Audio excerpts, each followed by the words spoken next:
The first time I met Cheryl Zimmerman, she was pounding on my front door like she was trying to break in. I'd only moved into the neighborhood 3 days earlier.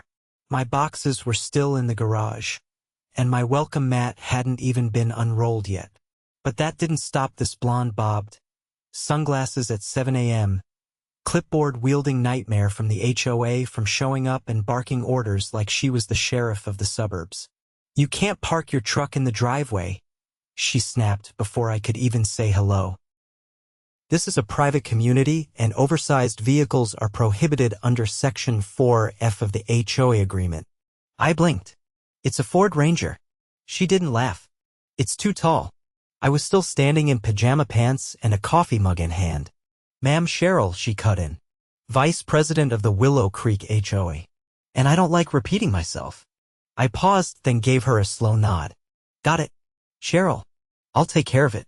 She turned and stomped off with that self-important strut I've only ever seen in people who've never been told no in their lives. That's when I knew this wouldn't be the last time I'd see her. She came back the next day, and the next. Complaints about the garden hose not being coiled correctly, my trash bins being visible on non-pickup days, and get this, my American flag being too faded. By the fourth visit, I asked, "Do you just drive around with a magnifying glass looking for things to whine about?" She didn't like that. 3 weeks later, I got a letter taped to my front door. It had the HOA's official letterhead and Cheryl's signature at the bottom. "Notice of eviction noncompliance and violation of community standards." I laughed so hard I nearly dropped my sandwich. That's when I decided it was time to stop playing nice. See, what Cheryl didn't know and what the entire HOA had failed to look into was who I actually was. My name's Everett Johnson. I'm not just some guy who moved into the neighborhood. I'm a real estate developer. And the plot I just built my custom home on? It wasn't part of the HOA when I bought it. I had the deed, the exemption paperwork, and the county zoning files to prove it. But it gets better. Not only was my house exempt from the HOA's authority, but I had recently closed on a commercial real estate deal with the previous owner of the entire south end of Willow Creek, 6 full blocks of residential homes, including Cheryl's. In other words, I owned her street. Literally. But I wasn't going to flex that card just yet. No, I wanted her to go all in. I wanted her to show just how deep she was willing to dig herself into this hole. So when she came by again the following Monday with 2 other HOA board members, some guy named Dean who looked like he hadn't smiled since 1998, and a woman named Lorna who just nodded like a bobblehead, I welcomed them with a grin. "Everett, this is serious," Cheryl said, handing me another letter. "You've left us no choice. You're being evicted from the community." "Evicted?" I raised an eyebrow. "You mean from my own property?" She crossed her arms. "You're a danger to the aesthetic of Willow Creek." Dean muttered, "It's about maintaining standards." Lorna added, "We're just following protocol."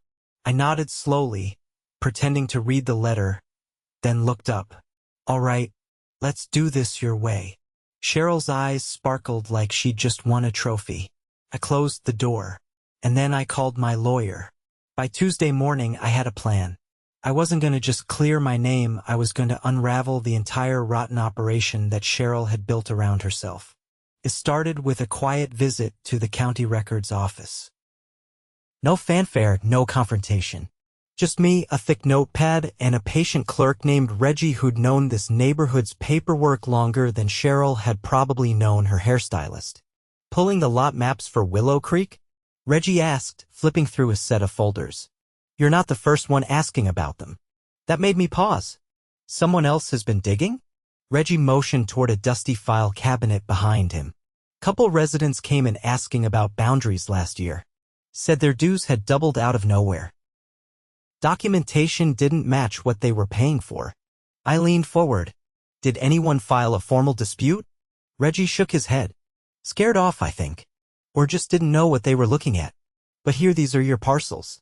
And these," he tapped a different folder, "are the ones the HOA claims to control."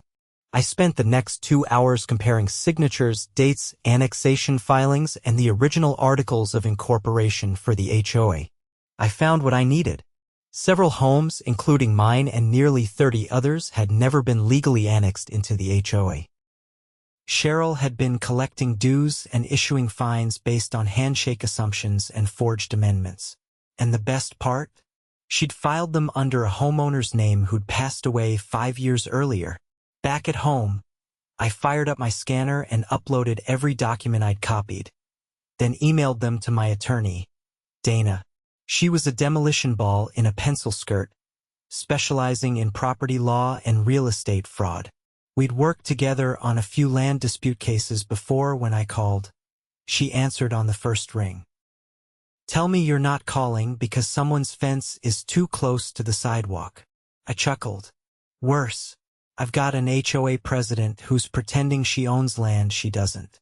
And she's using a dead man's name to do it." Dead silence on the other end. Then, "I'll be there Friday. Send me everything." Now, I just had to keep Cheryl busy. That wasn't hard. On Wednesday morning, a bright red notice was zip-tied to my mailbox. According to the letter, my porch light was non-compliant with community brightness standards. I had to hand it to her. This woman had range. I walked out just as Cheryl pulled up in her golf cart, that same clipboard resting on her lap like a loaded weapon. "You're ignoring official notices," she said flatly. "You mean the one about my porch bulb being too enthusiastic?" She didn't laugh. "We've escalated your violations to the enforcement subcommittee." "Terrifying," I said. "Is that before or after the imaginary eviction?" Her eyes narrowed. "You think this is a game?" I stepped off my porch and walked slowly toward her. "No, but I think you're used to everyone else believing your rules are real. You keep writing checks your little clipboard can't cash." She gripped the steering wheel tighter. "If you continue this attitude, we'll be forced to pursue collection procedures." That was interesting. Collection? For what exactly? She hesitated. "Unpaid fines. Back dues." "I don't owe you anything."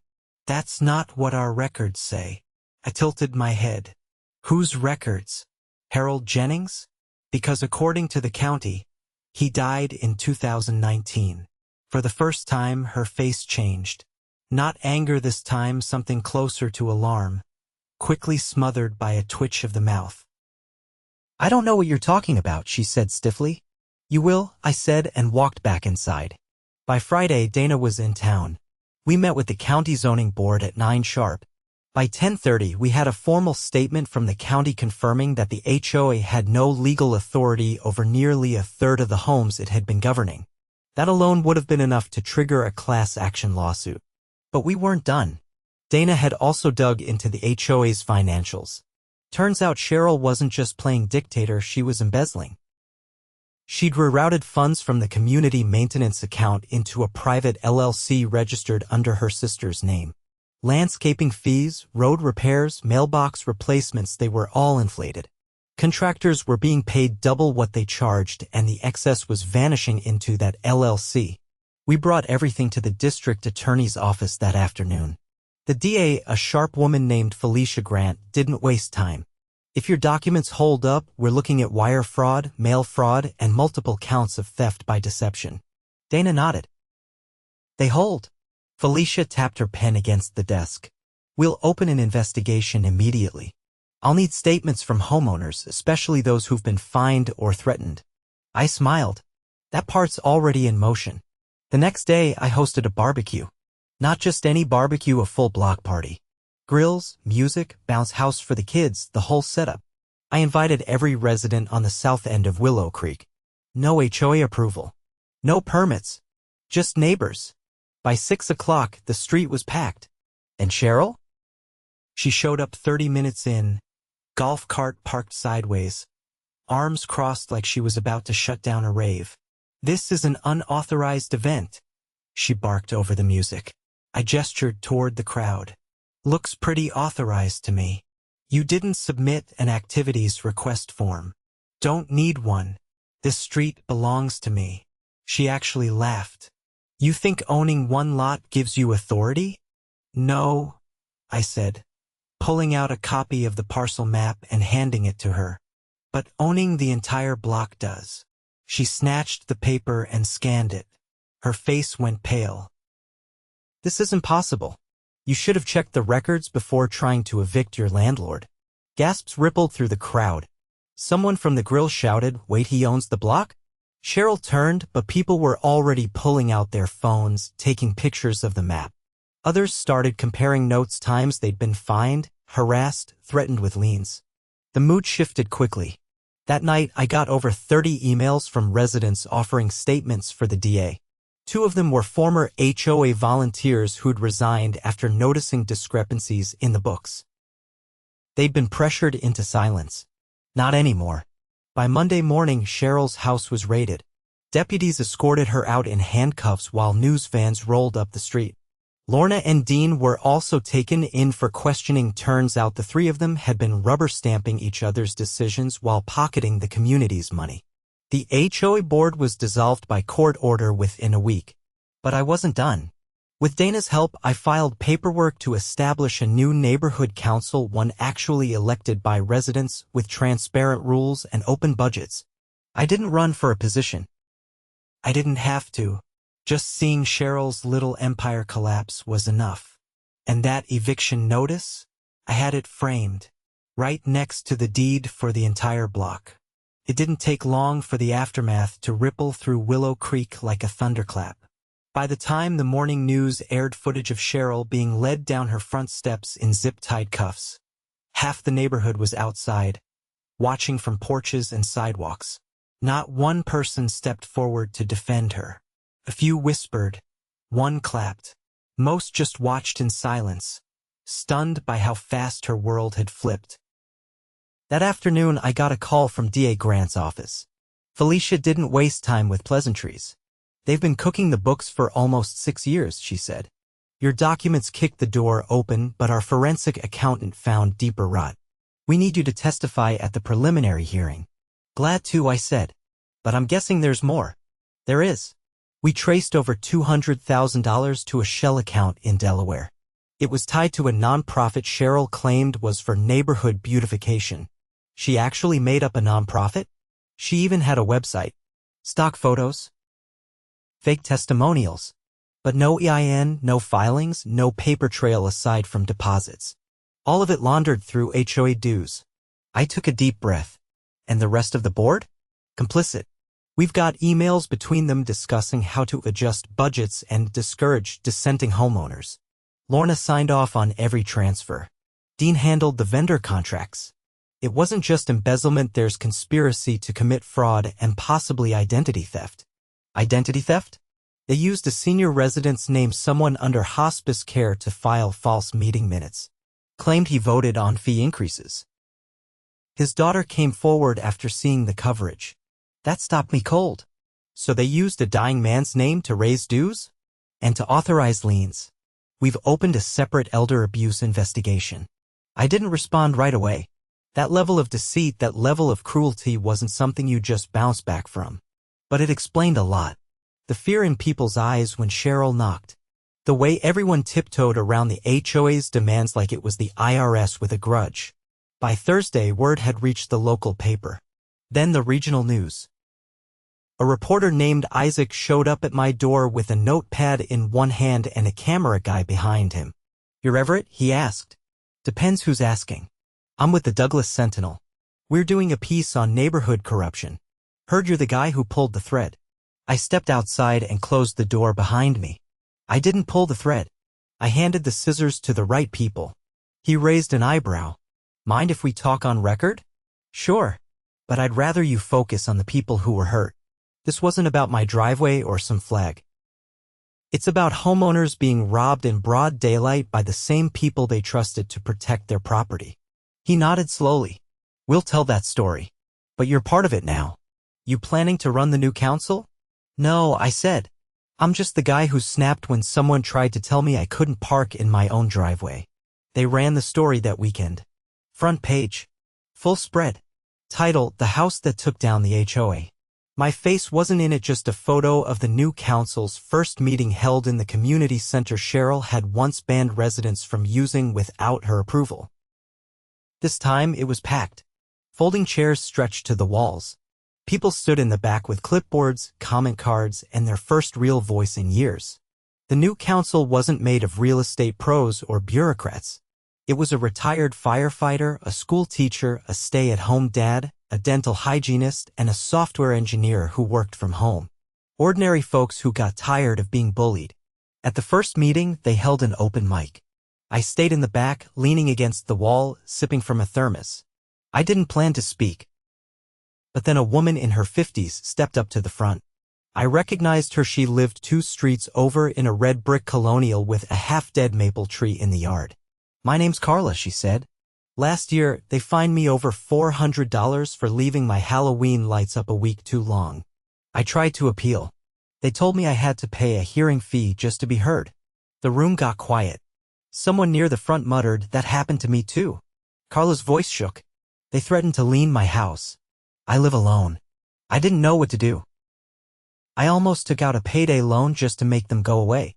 A hand went up. Then another. People started telling their stories.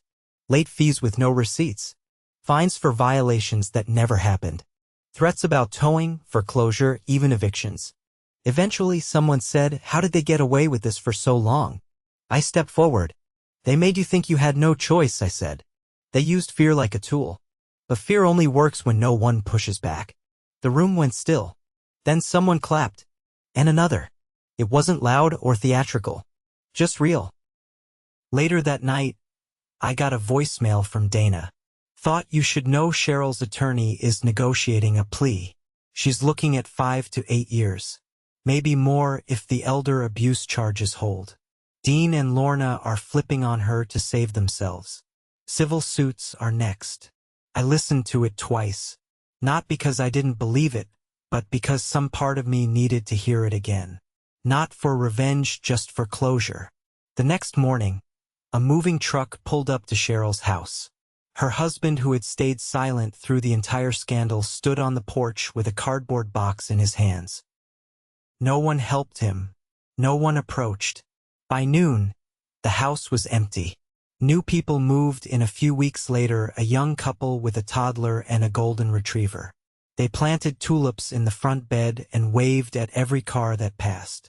At the next council meeting, the new treasurer held up a spreadsheet. Every line item was accounted for. Every decision was voted on publicly. No more closed-door sessions. No more anonymous fines. Just neighbors taking care of their own. And me? I finally unboxed the rest of my garage. Set up my workbench. Built a porch swing with wood reclaimed from a barn in Tennessee. Sat on it with a cold drink and watched the sun dip behind the rooftops of a neighborhood that finally felt like home. No committee approvals. No permits. Just peace. The courtroom was packed. Not with media, though a few local outlets had managed to squeeze in, but with residents. Willow Creek's own. People who had once tiptoed beneath the HOA's shadow now sat shoulder to shoulder, arms crossed, jaws clenched, waiting to see justice land like a hammer. The judge, a tall man with a silver beard and a voice like gravel, didn't waste time. "We are here today to begin proceedings in the matter of the people versus Cheryl Zimmerman, Lorna Gates, and Dean Whitmore. Charges include felony fraud, conspiracy, wire fraud, and unlawful appropriation of funds held in trust. All defendants are present." Cheryl didn't meet anyone's gaze. Her carefully ironed blouse and polished shoes couldn't hide the way her hands trembled in her lap. Lorna sat beside her, lips pinched, avoiding eye contact with the audience. Dean stared at the floor, as if hoping it might open up and swallow him whole. My seat was near the front, just behind the prosecution's table. Dana sat beside the assistant district attorney, having been invited as a consulting expert on HOA law. She tapped her pen against her notepad with the kind of rhythm that meant she was ready for blood. The first witness called was Carla, the woman who had nearly taken out a loan to pay bogus fines. She approached the stand slowly, but once seated, her voice held steady. "They told me I had to pay $275 for a community landscaping violation. I don't even have grass. I called to dispute it, and Cheryl said the fee would double if I didn't pay within 72 hours. I was terrified they'd put a lien on my house. The defense attorney, a man who looked like he might have once been respectable before taking this job, tried to downplay the charges. "Isn't it true you eventually paid the fine?" "Only because I was told I'd lose my home if I didn't," she shot back. He looked ready to press, but the judge cut in. "Let's not confuse coercion with consent, counselor." Next came a retired accountant named Pete who had lived 2 doors down from Cheryl for over a decade. He brought spreadsheets, actual forensic reconstructions of the HOA's expenditures versus its income over the last 4 years. There were recurring payments made to a vendor called Evergreen Solutions, which billed for tree removal and sidewalk repair, but there's no record of any such company being licensed in the state. The address listed on the invoices is a P.O. box registered to Cheryl Zimmerman's sister under a corporation that doesn't exist in any tax database. The room was silent except for the occasional scribble of a pen. The prosecution introduced bank records next. The transfers to the shell accounts were undeniable. Lorna's signature had authorized nearly all of them. Dean had approved the expenditures. Cheryl had signed the checks. All 3 hands were on the wheel. When it was my turn to testify, I stepped up without hesitation. I purchased my property with full knowledge that it had never been annexed into Willow Creek's HOA. When Cheryl Zimmerman attempted to issue fines and later delivered an unlawful eviction notice, I reviewed public records. That's when I discovered the boundary discrepancies and fraudulent amendments. The defense tried to paint me as a provocateur. "Mr. Johnson, isn't it true you planned to disrupt the HOA from the moment you moved in?" "No," I said plainly. "I planned to park my truck in my own driveway and be left alone. The disruption came from their abuse of power, not mine. There was no comeback for that." The lawyer sat down. The judge recessed for the afternoon to review the evidence. No one left the courtroom. You could feel the energy, a collective breath being held, waiting. When the gavel came down the next morning, it was like thunder. This court finds sufficient cause to bind all defendants over for trial on all charges. Furthermore, due to the overwhelming nature of the evidence, bail is set at $100,000 for each defendant. Additionally, due to the use of HOA authority in the commission of these crimes, the court is issuing an immediate injunction against all HOA operations within Willow Creek until a court-appointed receiver can audit the organization's full history. Lorna broke down crying. Dean looked like he aged 5 years in 5 seconds. Cheryl just stared straight ahead, glassy-eyed, her grip on the wooden table white-knuckled and useless. Outside the courthouse, the crowd gathered in the plaza. People weren't cheering. It wasn't that kind of moment. It was quiet, respectful, a community watching the end of something rotten. The court-appointed receiver arrived later that week. A man named Raymond Klein, with a soft voice and a spine of steel. He went house to house, clipboard in hand, personally speaking with every homeowner. He even sat on porches and listened. Really listened.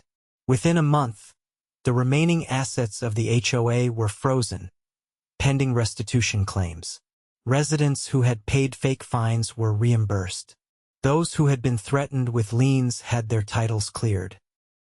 The fraudulent nonprofit was dissolved, and Cheryl's sister was subpoenaed as a witness. The judge approved a restitution plan that required the sale of Cheryl's house. The proceeds would go toward paying back victims. The irony wasn't lost on anyone.